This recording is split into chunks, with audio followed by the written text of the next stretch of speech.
my name is Shyla. I use she, her pronouns, and I'm a Master of Social Work student here at the UW. And I'm joined here today by Nyla Hi, Hernandez, besties. our Assistant Director of MSW Programs here, who also has your MSW and JD from UW. And today we'll be talking about Community-Centered Integrative Practice, or CCIP for short. Wonderful. So just to start, can you tell us a little bit about CCIP, Community-Centered Integrative Practice? What is the premise of the specialization? What should people know about what makes this track distinct? Wonderful.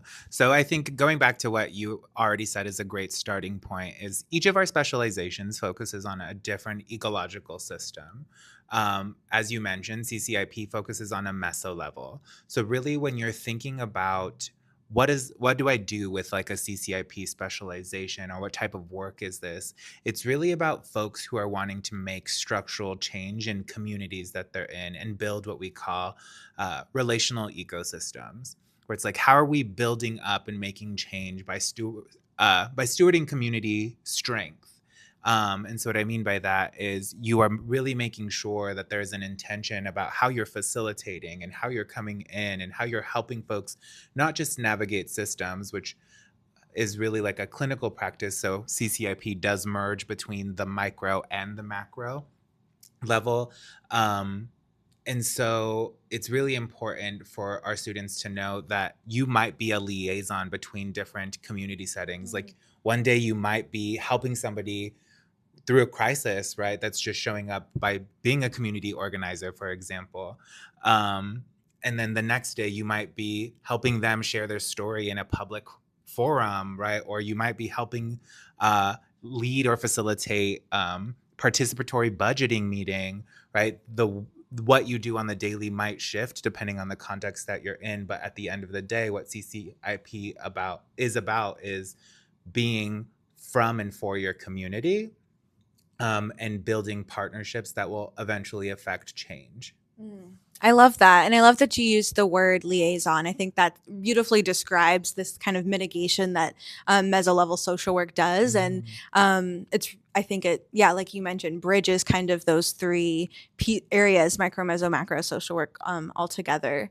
So given that meso social work and CCIP are kind of broad and you can kind of wear a lot of hats, like what you were saying, what are some sample like job careers or titles, practicum sites, something tasks or titles that maybe a CCIP graduate would be able to hold? Yeah, I think there are so many and it's so vast. So when we think about meso, it could be like doing organizational advocacy or organizational change. So you might be a leader within a community-based organization. Some of those roles that I've held before are like operations managers. You're helping with program management. So you're a program manager. You might be a program coordinator, a resource navigator. So the roles differ, right? So if you might be somebody who's doing more direct service, you might be somebody who is communicating larger organizational goals and helping folks who are providing direct services understand those goals and how it leads to a larger vision. Or you might be the person who's in that organizational position for setting the vision and moving things forward. And so what I really love about CCIP is it prepares you for both working with individuals, but also working within systems. Getting those to navigate smoothly is really the name of the game in CCIP. And so the opportunities are really endless. I can pause there and see if there's any other questions. Yeah, no, that's really helpful. Thank you. Who would you say is best suited for maybe the CCIP specialization if there's anything else you haven't addressed about that, who would be best for this specialization and maybe who is it not best for? Yeah. So I think for CCIP, if you are a person who doesn't really like group work, CCIP might be a little bit difficult for you, right? But it could also be the exact place for you if you're looking to build up those skills, where it's like, I want to be able to do that and I want to be able to do it well, then CCIP might be the right specialization for you. I think CCIP is really for anyone who feels energized, reinvigorated, inspired by doing facilitation, doing community action, right? Stewarding and community organizing, developing programs for community, anything that merges like what you've gotten from your education and then bringing it back to your community is really what CCIP is about. And so anyone who's interested in doing that should consider pursuing CCIP as their specialization. Wonderful. Thank you. And I'm curious too, community organizing type roles can, not always, but can be a little more accessible at a bachelor's level.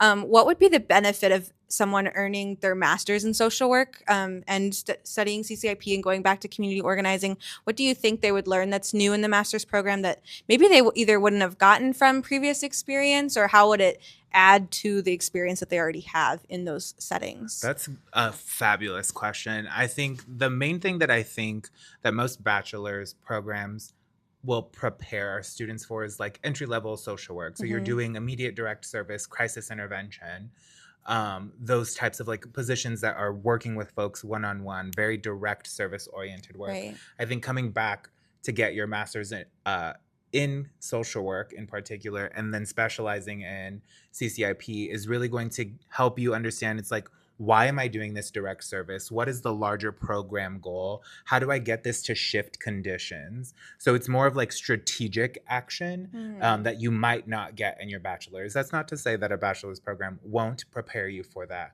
But what I am saying is that our program will guarantee that you're able to do those things once you leave. Thank you. Yeah. So kind of like that structural context, right? Exactly. So building up, what does it take to build up infrastructure within an organization? How do I get this organization to move smoothly, right? How do I connect that top high level vision to the work that's happening on the ground every day with our clients and community members? And our CCIP program really gets you to think about that. And more so, it gives you skills that will allow you to do that effectively in a way that mitigates harm amongst a lot of folks. Thank you. Of course.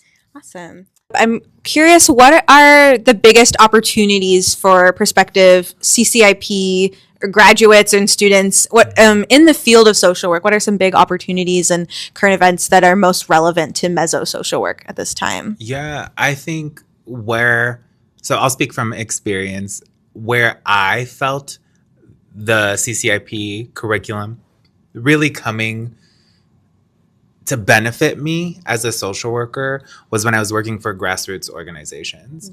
And the reason why is the positions that I held, having this education and having this background, it really helped prepare me to, one, contextualize like the political landscape for folks I'm in community with. So it's like, I know the person at the county's office who made this decision about this policy that is affecting our program budget, right? And it's now impacting this individual, etc. But that also works in the reverse, where I'm telling the folks in the county office, these are the people's lives you're messing up, right? That you are struggling with, or excuse me, that they're forced to struggle with the consequences of your actions and decisions.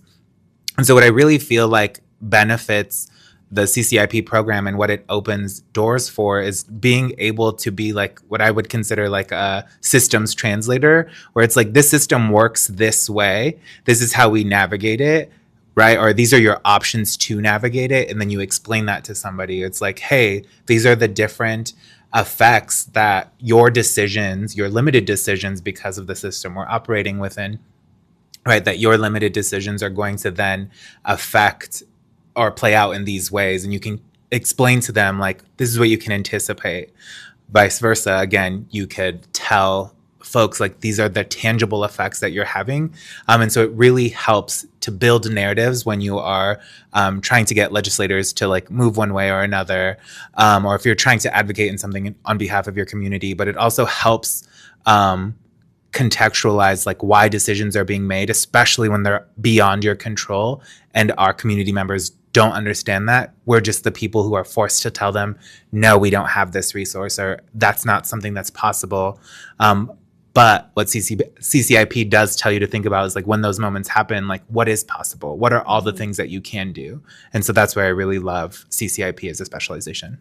Thank you. That's such a critical role today, and always of kind of that, like you had said earlier, being a liaison between the communities and policymakers, and bringing people into those policy spaces, and vice versa. So that I think we would just have better systems if communities and policymakers communicated. Yeah, I agree. And I had think FaceTime. CCIP is really what allows like radical imagination to manifest itself, where it's like, these are all the things we're dreaming of, all the things we're visioning. And like, now I have access to these tools, resources, and systems that can make those dreams, visions, and become realities.